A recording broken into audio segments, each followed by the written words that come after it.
Hey guys, Ping here, welcome back, or if this is your first time, welcome to the channel. I hope you'll enjoy what we've got going on today, which is what's in my camera bag for 2021. Alright, it is middle to late January by the time you guys will see this, and I mean, before we get started into the camera bag, those of you who have been around will notice things are quite different behind, around me and whatnot.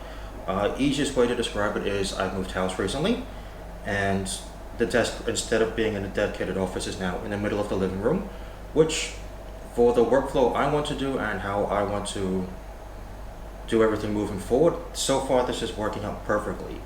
I know some say having a dedicated workspace is the best option, but having it like this for me just makes everything much easier to maintain. And I do have a dedicated study area, but that's storage, and if you guys want a tour of that, I can show you that as well. Right, but for now, you guys would have already seen what's in the bag as I was taking everything out earlier, right? But now I'm going to show you everything I've got as I put it back into the bag, so you can see how it's organized in a way that works for me, but also in a way that makes it easy when I'm out in the field taking photos. All right, so first things first, the bag, it's still the Lowepro ProTactic 450 AW2 that I did a review, and I'll put the link up here so you guys can watch it if you want to have a look at it.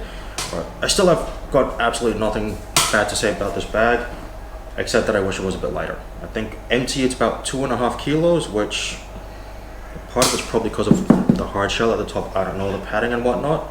But yeah, if there was a lighter option, I'll definitely consider it, because the way this bag works is perfect. All right, so I'm gonna see if I can pack this without hitting myself with the bag or making too much noise for you. I do apologize in advance if this is very noisy. So, before I start, I'll just show you, that's how the bag's laid out. Alright, it's not too many separate compartments, mostly because I don't have a lot of gear. If you can see there's drop-off sweat dropping off me, I apologize, but it's like 30 odd degrees outside today, and there's not a lot of ventilation in here. I've closed everything to make sure not too much noise from the street comes out.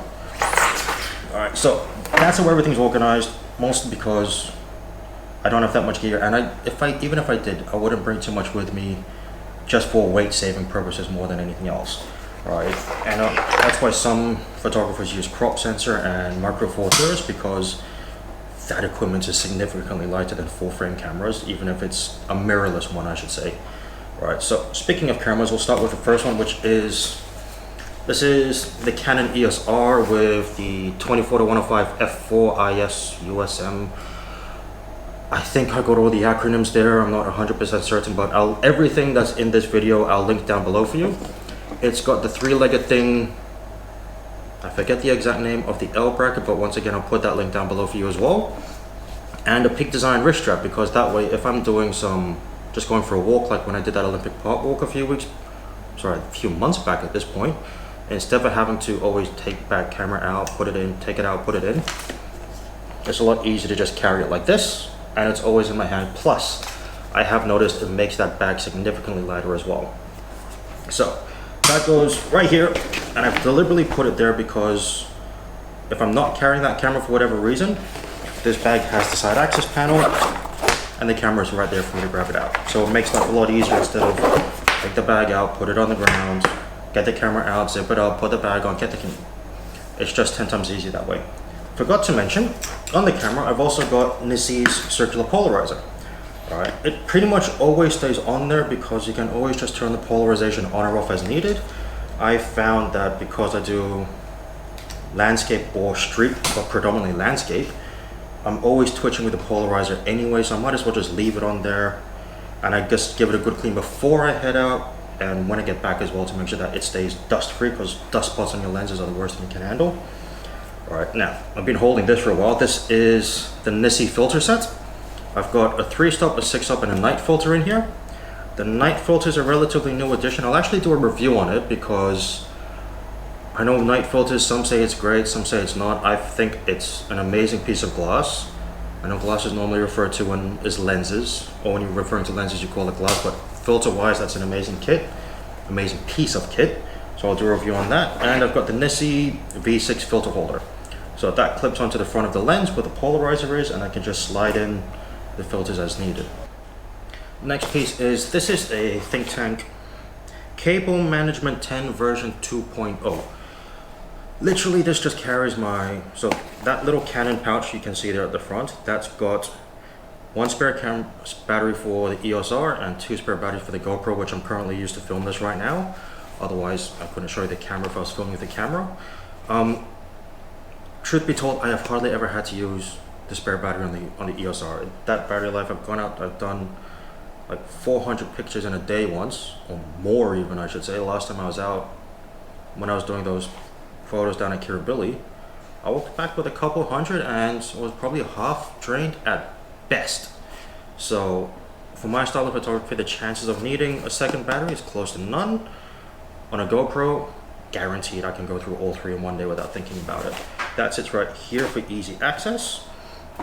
This little Manfrotto tripod, when I'm not using the Manfrotto B3 for the GoPro, alright, I'll get into my other tripod in a sec, but I've got the GoPro sitting on the Manfrotto B3 right now. This handheld one is, when you've seen me in the car talking to you guys, that's what the GoPro sits on, this on the dash, because I can make it go completely,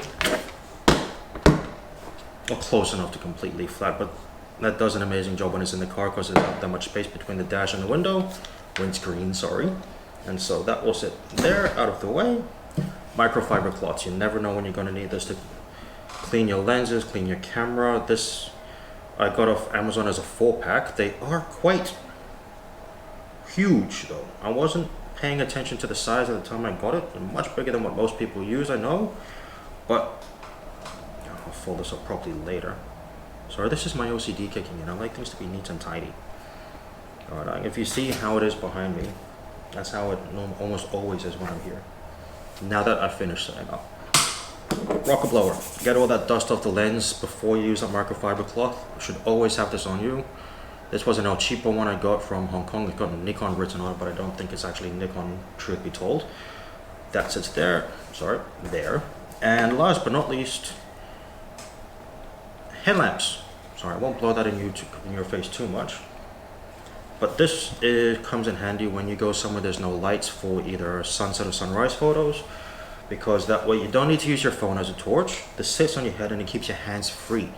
So that way your phone battery, I always bring a phone battery pack with me as a backup, but more importantly, it keeps your hands free so that if you stumble for whatever reason, you don't have to worry about dropping your phone to catch yourself because your hands are already free as it is.